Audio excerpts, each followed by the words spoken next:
church where Pastor Sam Winston Jr. is the pastor.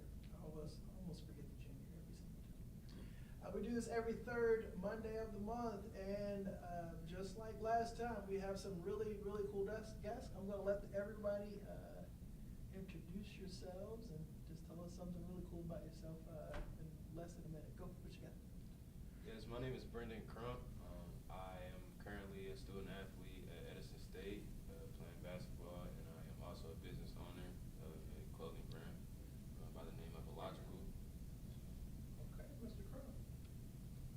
My name is Thomas Rutledge, currently into my 27th year at DuPont, and that's pretty much it with me.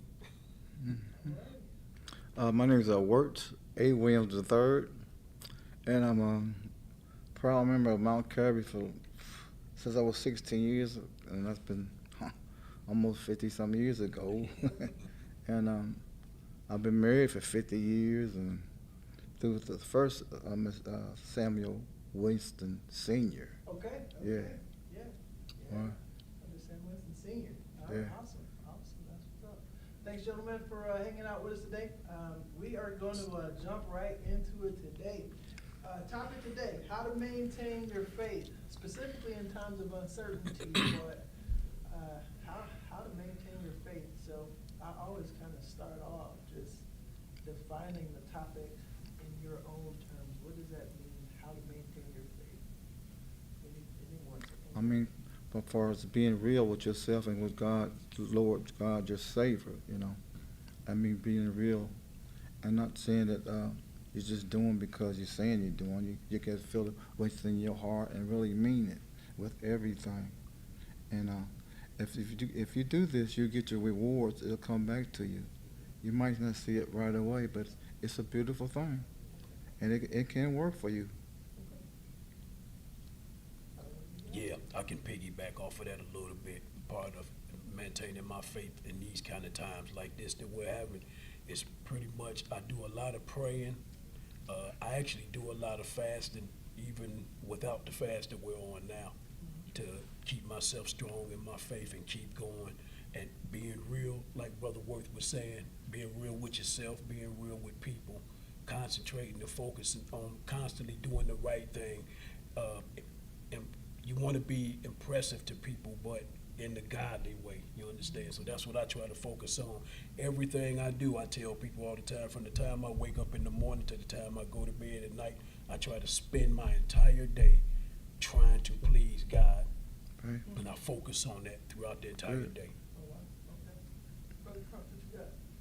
Going off what they said, I also believe consistency is just a major role in pretty much anything you do, but speaking about maintaining faith, just believing in power of the tongue, what you say, and following it with what you do plays a big role in that. So just staying consistent across the board. Okay. Consistent. I hope I'm not putting words in your mouth. So what I heard was consistency. I heard consciousness. So I'm conscious, God conscious, not self-conscious. And then I also heard commitment. Right? Not to put words in your mouth, but that seems to be the thing that you guys are talking about. So, okay, consistent, okay, cool. What is faith anyway? What is that? Can you define it? It's a true belief, It's what? truth and belief. Okay. Yeah, in my opinion, it's faith is having the power of being able to withstand things that you normally don't think you can handle, but your belief in God makes you be able to withstand the things that you normally don't feel like you can do, and that's having a strong faith to me. I'm going to say again, like belief and just willpower, just to know, and like feel it in your soul, just knowing that whatever it is, you have faith in. You have to believe in something you can't see. Okay. How does that inform your behavior then? Well, you have to be really strong in your heart and your belief, and what if you have to feel it. It doesn't come by just saying you have it.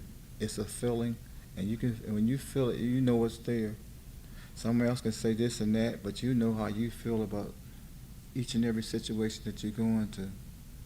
Like back in the day when I was long time ago, before you guys was even born. Yes, sir. Okay. They was saying, well, you should do it this a certain way, you do that a certain way, but you gotta go by what you believe in.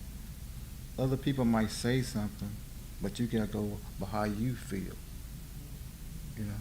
Sometimes you shaking your head like the whole Yeah, time. no, because you're right, piggybacking again, and I'm also adding, you got to be able to feel when God is speaking to you. You got to be able to know that without a shadow of a doubt. Yeah. Because I grew up in Chicago, so it's a lot of situations I could have been in, and I chose to really pay attention and zero in on the inner voice, but paying attention with my heart for one, listening to God that pulled me out of a lot of situations that I could have been in. And I know for a fact that just paying attention, monitoring God's voice inside of me, being able to make me withstand and be able to persevere through things. All right, then, okay, so I like this, right? So paying attention to, the quiet voice and inside, this sort of stuff, Right. kind of informing your behavior. Mhm. What happens when you can't hear the voice though? Does that happen? It's a struggle because sometimes you can't hear the voice and you want to hear the voice. Uh-huh. You So, know. so does that mean you lost your faith at that point? No, not with me, because it's been a lot of times I didn't hear it's been a lot of times that I didn't hear the voice, but I was able to turn the right corner anyway. And even when I turned the right corner, I was able to understand that somewhere in me a voice spoke to me, and I just didn't catch it then. Because it's been times where I've been driving down the street, and I've been thinking about something, like something might be heavy on my mind, and this has literally happened. Like I'll stop at a traffic light, and a person standing at the corner will stop and literally have a conversation with me about what I'm thinking about. The light will stop, traffic will stop, no flowing in traffic or anything. And that's God, in my opinion, that's God saying, okay, you didn't listen to me, so now I'm gonna have this person to come up to your car and have that exact conversation with you, what you're having in your thoughts about not knowing whether you should do this or do that. That literally has happened to me. That's cool. Yeah, it has. Cool. Thank God for his graciousness. No that doubt. Sort of stuff. Yeah, No for doubt. Sure. For sure. Brother Crump, what you think about that?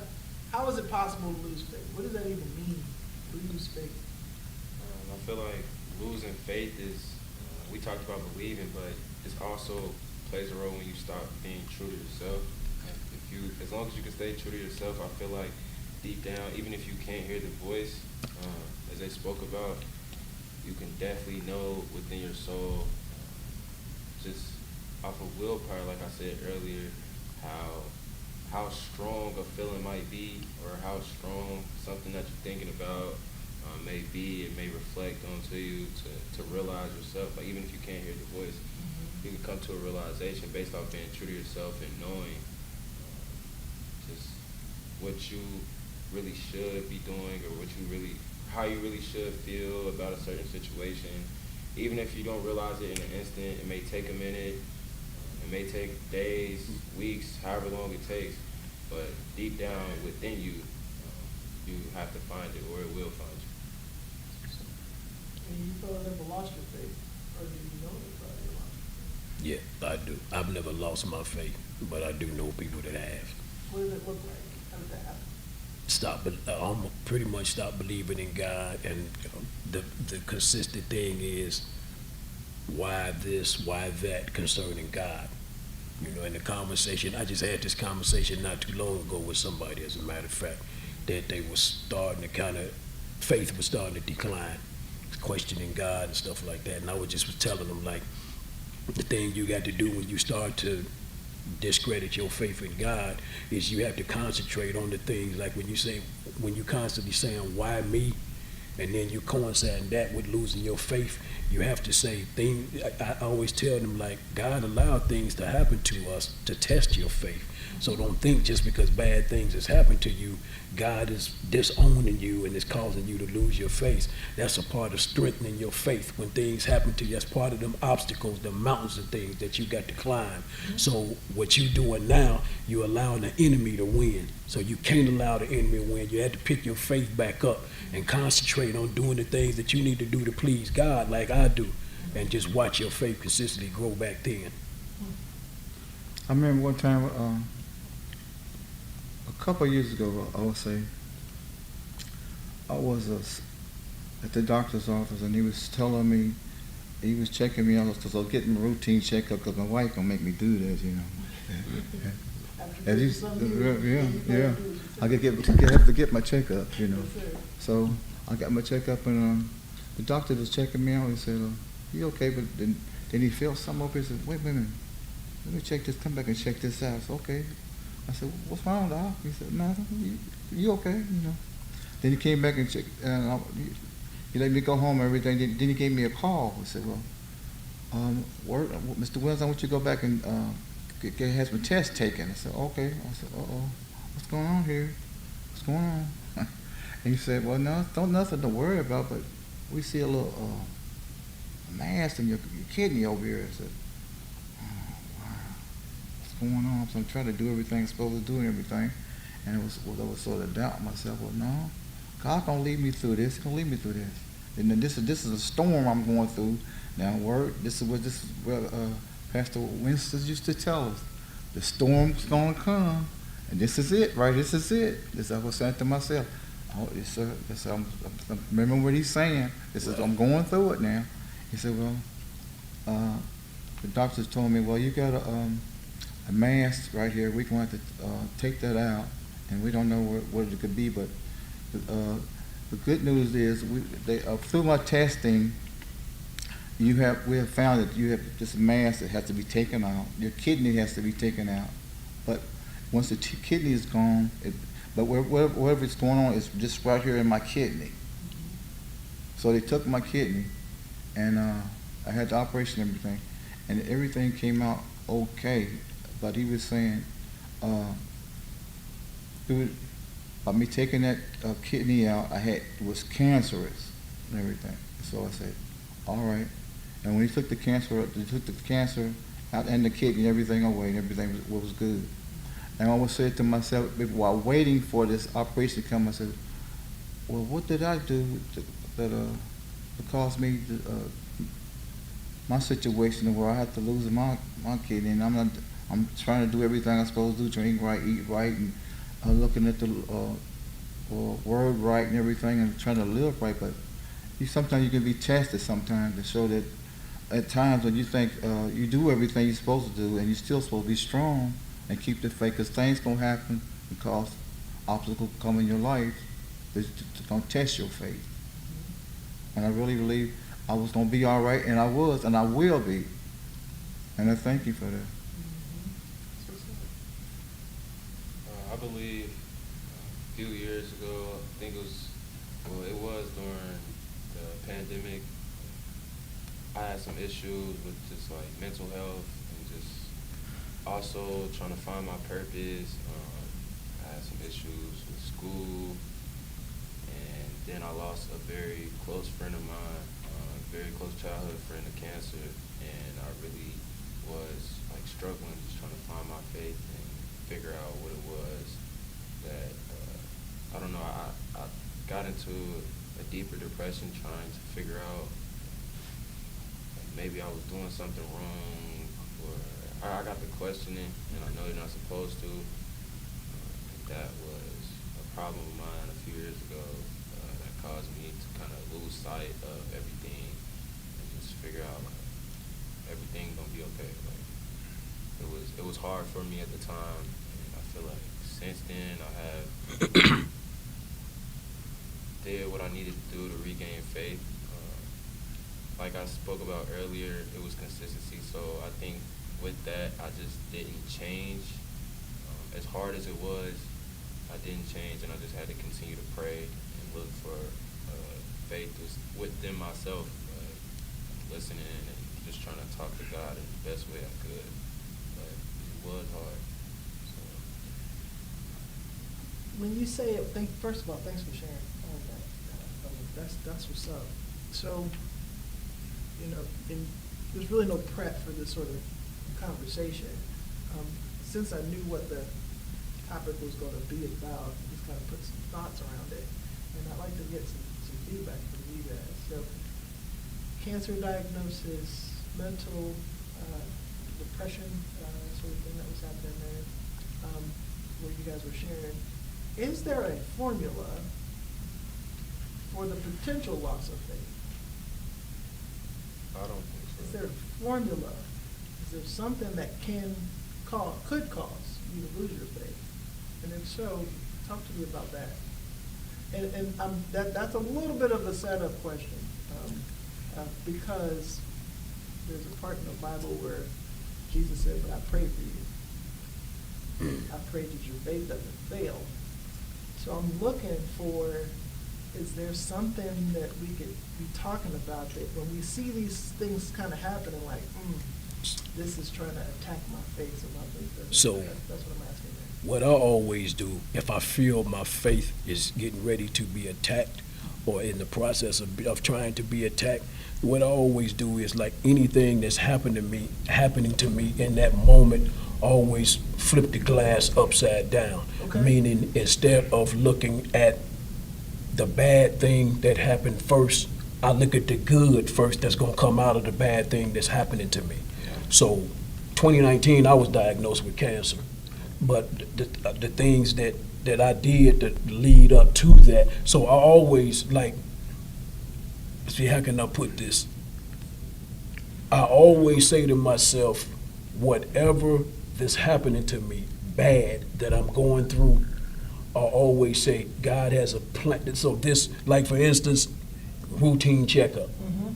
To me, that was God, no doubt, because it was able to save him from possibly leaving, you know what I mean? Because he was able to get the proper treatment that he was able to get. So anything I go through, I don't care what it is, I always flip the glass upside down. I always go with, okay, what is this leading to? It's happening for a reason. So there's something God is going to reveal to me, and that's what always keep my faith strong, keep me from even my faith trying to waver, because I look at every single situation. I'm talking about, seriously, even if I'm getting dressed for work in the morning and I know I set my keys right there, now I can't find them. Okay, I'll start to get upset, then I'll stop, like, there's a reason why suddenly I can't find my keys. Something possibly is going to happen to me on my way to work this morning, or either there was something, like it has happened to me before when I've been on my way to work and I see a woman stranded on the side on the street, out of gas, with all her stuff out the trunk. Then I'll say to myself, then that's the reason why God delayed me, because I was supposed to run into this woman, take her to the gas station, get gas. So I've never ever been a person that look at I've never been a person that look at the hourglass this way. I always flip it upside down and always do what is the purpose of me going through this? You know what I mean? What's the purpose of me going through this obstacle right now? And then that's how I keep my faith leveled up instead of going down. Brother Crump, you got something on that? Can I ask a question on that first? Yes. What if you want to look at things like that sometimes, and well, not sometimes, you want to look at things like that, and sometimes you have trouble finding the purpose of what would be the outcome of that, or what would be the positive coming. So you're saying you're having a problem flipping it upside down, is what you're saying? You want to flip it up. You flip it upside down, and you're trying to analyze it like something. This is happening for a reason. Something's good gonna come out of this. But what if you don't know at that time, like, what's gonna come out of it, So, or like what to think? Yeah, and that's happened to me too. And what I do then, I go into prayer. And I go into deep prayer. And what I mean by that is not just your average prayer. I literally go into a dark place where I can focus. And sometimes I've even put things in my ear. And then that type of prayer is when you need to really and truly get intimate with God. When you finding yourself not being able to, so to speak, flip it upside down and get the way that I was telling you how I get it. You go into a room, you go into a dark place where you know it's only you and God. And I actually picture God sitting on the other side. Like I got a chair right here, God sitting there. It's just nobody but me and him. I put earplugs in my ear, drown everything out, and literally talk to God. And I guarantee you, without a shadow of a doubt, some way, shape, or form, he's going to reveal it to you. Brother Williams, yeah? Well, see, by this young guy, this hearing his experience, do you really get something from him, what he's saying? That's, Yes, sir. all right, that's a good thing. See, by him experiencing certain things and to pass it off to you, and so this thing can really happen, and I think that's a good thing. Like you said, we have different age groups here to show different things to the young people to pass it on back and forth. I think that's a good thing, you know. And like your question was, is there a formula for to lose faith? Yeah, is there a formula? And I'm going to come back to the formula you just gave. I do want to kind of pull that apart a little bit more. But yeah, if you wanted to kind of answer Is there a that. set formula Um, or whatever? yeah, I guess a formula, recipe, for- formula for- for losing your faith. Well, Potentially. You don't have to, but potentially losing your faith. if there's a set formula, I really couldn't say, but I just go by my personal experience that when bad things come up through and you don't expect, by you praying all the time and it's not working for you, some people call themselves losing their faith. Yeah. Is that true? But to me, the bottom line Yeah. to the formula in Right. losing your faith is allowing the enemy to infiltrate your mind. That's the formula to losing your faith. Okay. Because he is the enemy is the formula to you losing your faith. Whatever you want to call it. The devil, the enemy, I like whatever it. it is. I He's like the it. formula to you losing your faith. So coming back to what you said, the formula for not losing or maintaining, and what you said specifically is like, hey, I plug my ears, I go into a room, I shut everything else out. So seemingly the environment that you're in, what you're hearing, what you're seeing, what you're experiencing, is really the precipice of you losing the faith, because you're paying so much attention to these things that I can no longer, I can't really hear what God is saying. That can I don't- definitely I don't be even a see part what of God it. is saying. Like I don't get this, right? Yeah. Can you talk a little bit more about that? Yeah, I think it comes from a sense of just, I wouldn't say stopping believing, but sometimes like adversity may cause you to feel that it's hard to really believe and hone in on Yeah. the outcome of things. So you lose sight, or maybe you don't lose sight. Maybe it's just a little harder to see the things that you need to see, or the things that God is trying to show you based off of the events or the occurrences that you come across. That's what's up, brother. I love that. I think Job in the Bible did a beautiful job when he did. He was tested so many different ways and like that, but his faith stuck through everything, thick and thin. The faith of Job, that was beautiful. Yeah. Yeah, I love it. I was thinking that there was a story. I said it. I made mention of it earlier. It's about Peter, and Jesus said something along the lines of the devil was asked permission, and I think this is what you were getting at, brother. The devil was asked permission to sift you, and I'm going to pray that your faith doesn't fail. Then he goes on to say, but when you're converted, it's like, what? Strengthen your brothers. So is it possible that losing faith is much less about losing, based on just what Jesus said, is it much less about losing faith or replacing it with something else?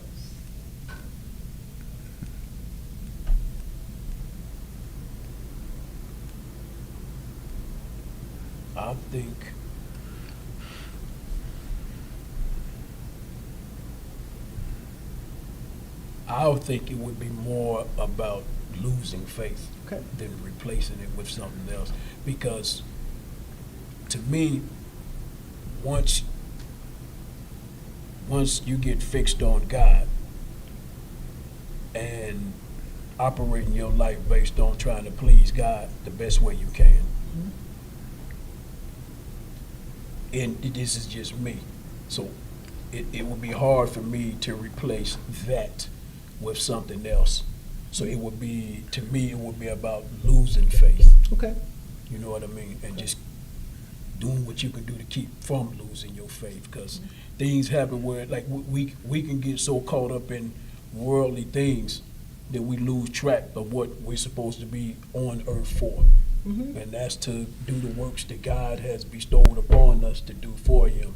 And we can get so caught up in worldly that we can get frustrated. Like I said, it all boils down to this conversation I just had with somebody a couple of days ago about this very same thing. So, and this person was more about losing faith to me, that I had to really pick this person up to get him back going on the right track, to basically to keep his mind going in the direction that he's supposed to go. So to me, it's more about losing faith than the going the opposite, trying to find something else to replace it.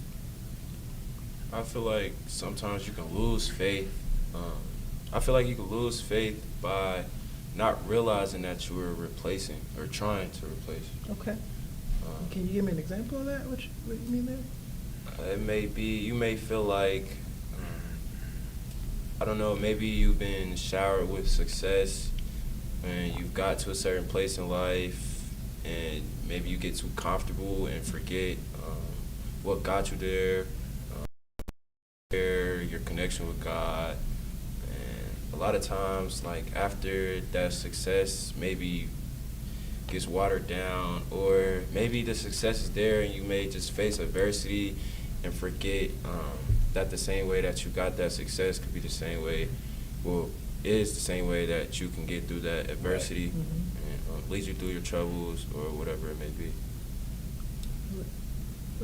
Sometimes you find yourself doing things that you think you're doing, and you don't have to have nobody else to help you. And you think you're doing it on your own. You think you're doing it, but you're not.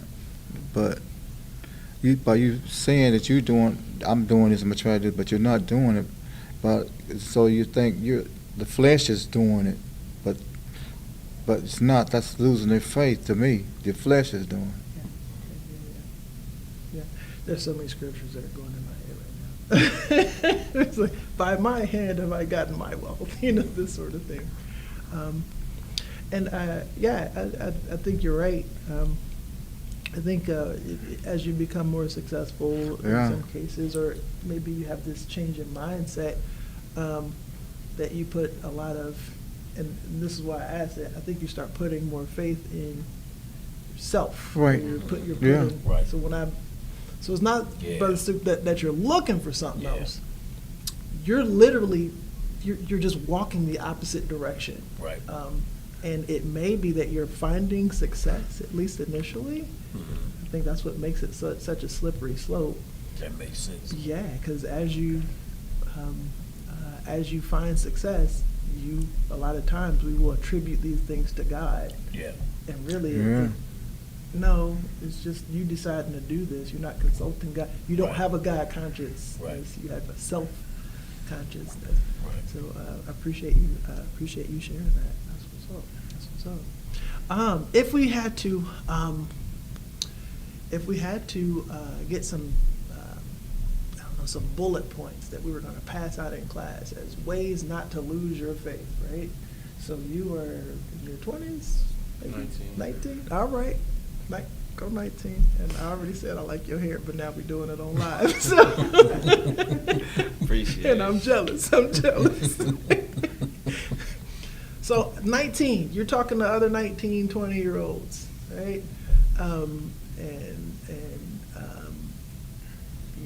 We see what's happening on social media, and we see what's happening in the world, and we can get followers, and if I get so many followers, I can make this money. I hustle or die, right? I gotta get it. I gotta get it how I feel it. It's all of these things, right? How do you talk to that generation about having faith, one, and then not losing it? Like, talk to me about that a little bit. Personally, I feel like my generation is more geared towards seeing before believing, which is a lot of our problem. Like, honestly, So just being engaged with, not only just being engaged with God, but just like I said earlier, just staying true to yourself. It'll have you realizing a lot more things that seeing your peers or social media won't help you realize, and talking to God will connect you with that. So it's just like, if you stay engaged, like just staying engaged, literally, meaning from the time you wake up and realizing, you may not realize your purpose, but realizing that you can do a lot for yourself, that does a lot for your connection with God. And it's hard to see that with everything, like what you just said, the whole social media distraction. You might see that you're getting a lot of these,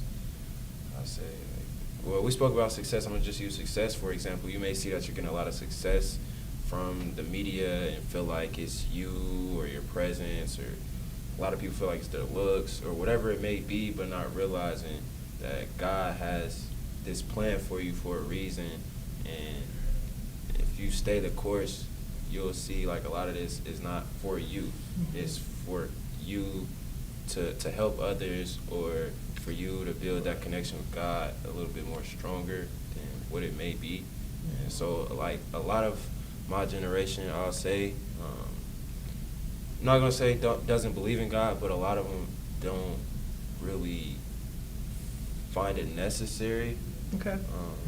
And feel like other things may be above his priority. I feel that. Okay. I feel that. You and I can see what you're talking about. There was one word that stuck out of my mind, probably just because I was thinking about it a couple days back. You said distraction. It's actually, that DIS is kind of or like no. So if you think about it, is no traction.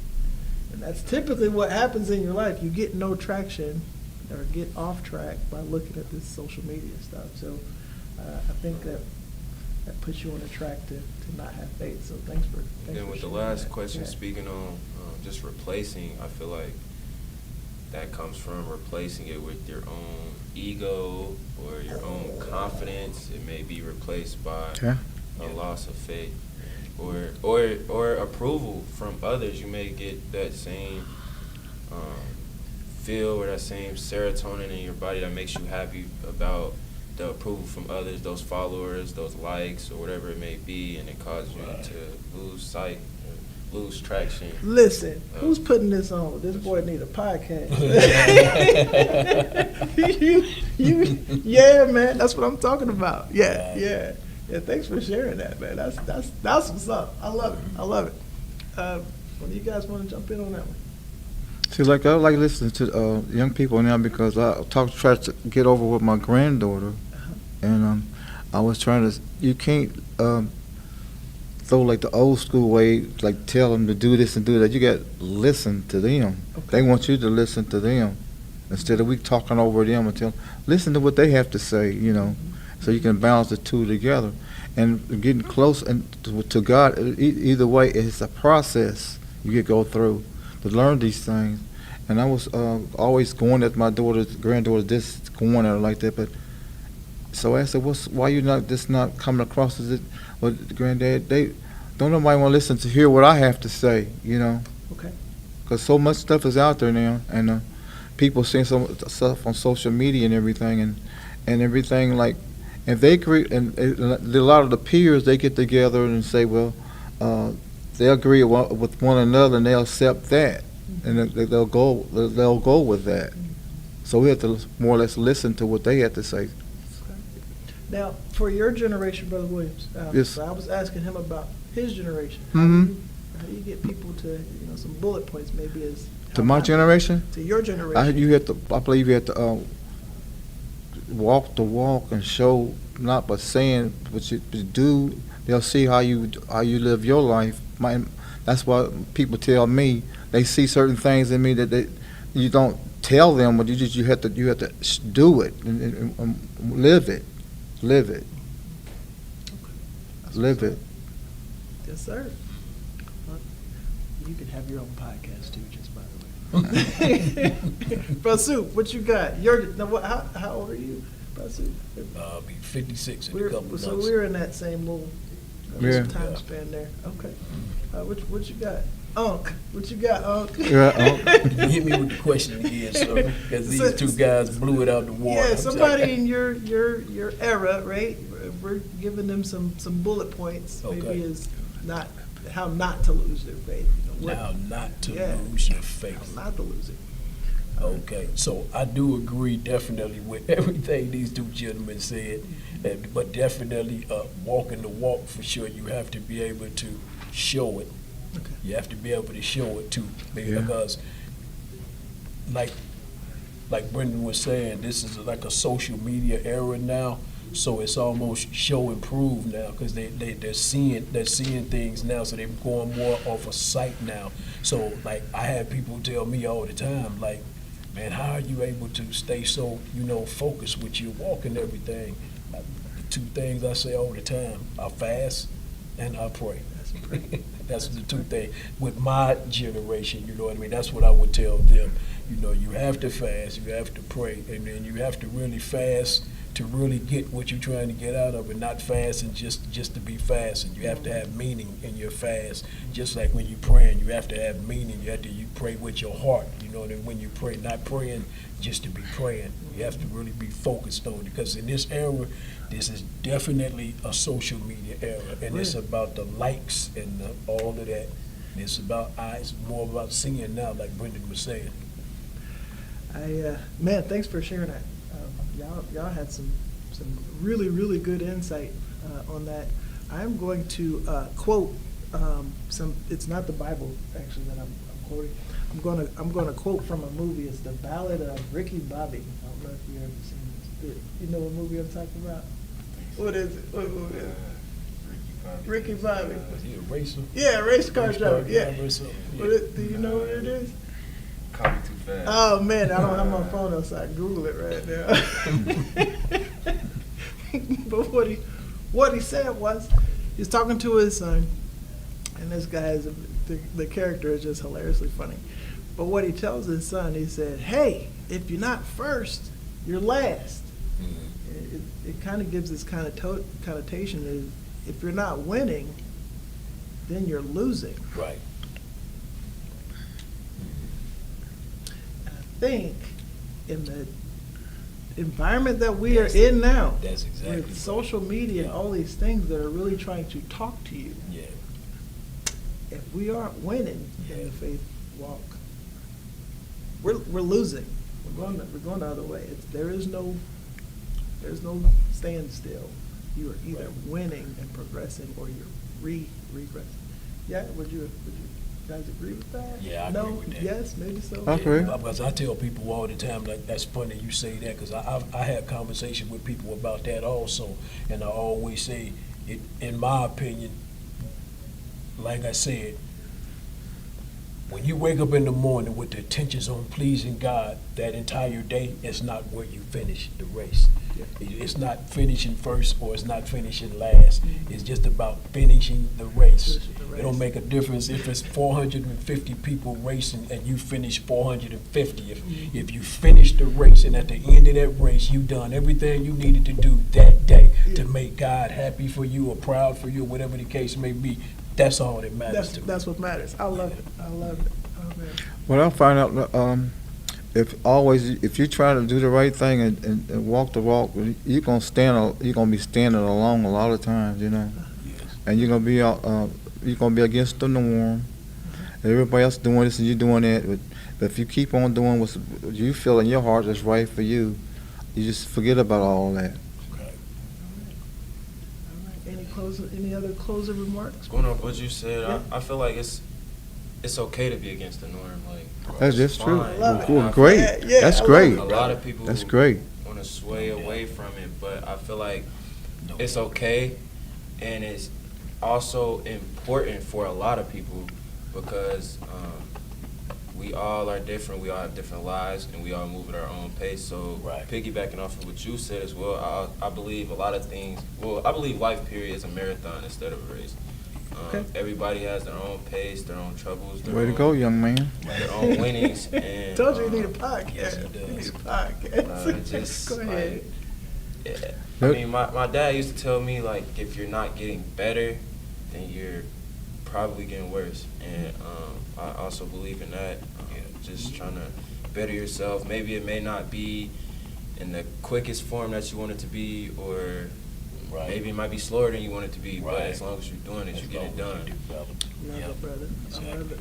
1% better every day. Exactly. That was on the bottom As long line. as you're getting better, Let's get it don't 1% matter. better Yep. every day. Exactly. Oh man, that was awesome. That was awesome, fellas. If you could just go and reintroduce yourselves one more time, starting with you, Brother Williams. Work, A. Williams III. All right. Thomas Rutledge, Jr. Brendan Crum. And I am Brother Chucky Baker, and we are at the third Monday of the month where we do Man Cave. So please come back. June is the next time we're going to be up, and we're going to have 3 more very fine gentlemen. Again, this is Mount Calvary Missionary Baptist Church under the pastoralship of Pastor Samuel Winston Jr. I cannot forget the junior. Hope to see you guys soon. Take care. Until next time.